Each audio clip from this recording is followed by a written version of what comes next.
Today, we're diving into one of the most chilling criminal cases in India's history. It's a story that starts in what seems like just another regular neighborhood, but it quickly spirals into a nightmare. A nightmare that didn't just uncover a series of awful crimes, but also exposed some really deep cracks in society and law enforcement. This is the story of the Nithari Killings. You know, that line right there, it perfectly captures the terrifying deception at the heart of this entire case. Nithari Village, a quiet little corner of Noida, was a place where families lived their lives, kids played outside, a place where you thought you knew your neighbors. But just beneath that surface of normalcy, an unbelievable horror was unfolding completely in secret. And the epicenter of this nightmare? It was a single address that would become infamous all across the country. House number D5 in Sector 31. Just a regular-looking bungalow that was hiding a truly gruesome secret. This was the day it all just came crashing down. Police were following up on yet another missing child case, and it led them to House D5. What they were about to uncover in the backyard, well, it wouldn't just solve a mystery. It would turn their stomachs and send shockwaves through the entire nation. 19. Just let that number sink in for a second. 19 sets of skeletal remains, mostly children, were eventually pulled from the drains and dug up from the soil of this one property. Skulls, bones, scraps of clothing, it literally turned a suburban backyard into a graveyard. But here's the thing. This horrifying discovery didn't just happen out of the blue. To really understand the true scale of this tragedy, we have to rewind a bit. Because before all the media showed up and the police taped off the scene, there was this long, agonizing period of silence, when child after child just vanished. When you look at this timeline, what you're seeing is a catastrophic failure. The disappearances started way back in 2005. By the middle of 2006, more than 30 kids were gone. And yet, for over a year, nobody was connecting the dots. A terrifying pattern was emerging, but it felt like no one was even paying attention. And what's just devastating is who these victims were. They were the most vulnerable people imaginable. Young kids, some as little as 3 years old, whose parents were poor laborers working day to day. When these parents went to the police begging for help, their cries were just brushed aside. The police would suggest the kids had just run away. Some families even claimed that officers asked them for bribes to even start an investigation.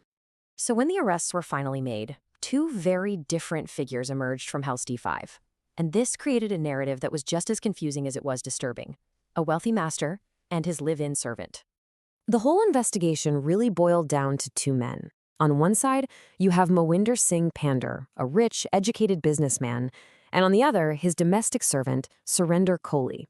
Now, Pandher denied everything, said he had no idea. Kohli, though, he confessed to the killings. This huge contrast left everyone wondering, was this the work of one seriously disturbed killer or some kind of twisted partnership?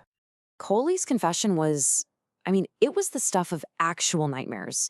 He laid out in chilling detail how he lure kids in with candy and then commit these absolutely unspeakable acts. The things he said were so horrifying, the officers who interrogated him were reportedly traumatized for weeks. And right there, you have the central problem. Kohli insisted he was just following orders from his boss, Pandher. But Pandher maintained he was completely innocent, claiming he was away on business a lot and had no clue what was happening in his own house. This question became the absolute core of the entire case. Okay, so the discovery and the arrests, that was really just the beginning of the story. What came next was a long, tangled, and deeply controversial legal battle that has left so many people questioning what justice even means in this case.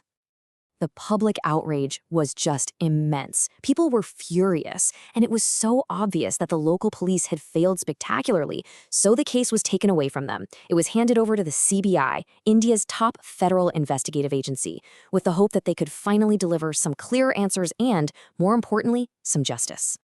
But the road to justice was anything but straight. The legal journey was a total maze of different verdicts and appeals. First, Kohli gets sentenced to death, multiple times. Then, in 2017, a joint verdict comes down. Both men are sentenced to death. But then, just when you think it's over, the most shocking twist of all, in 2023, almost 2 decades later, a high court acquits them both. So why the acquittal? You're probably thinking, how is that even possible? Well, the court's decision wasn't about saying they were innocent, not at all. It was actually a brutal takedown of the investigation itself. The judges pointed to huge problems, mishandled evidence, and ultimately said the prosecution just failed to build a solid case that could hold up in court. And that really gets to the heart of it, doesn't it? The monstrous things that happened inside House D5 are one part of the horror. But the other part, the one that's maybe even more disturbing, is the complete systemic failure and the indifference that allowed this to go on for so long while dozens of kids just disappeared. Today, that house is still there. It stands sealed up, silent. For the community in Nithari, it's a permanent scar, a grim monument to the nightmare that took place right there. And for the families of the victims, it's a constant, painful reminder of the children who never, ever came home. And so, after all of this, we're left with this one final, haunting question. After years of investigations, trials, death sentences, and shocking reversals, the case is still clouded in doubt. With the accused acquitted because the investigation was botched, it really makes you wonder, for the children of Nithari, has justice ever really been served?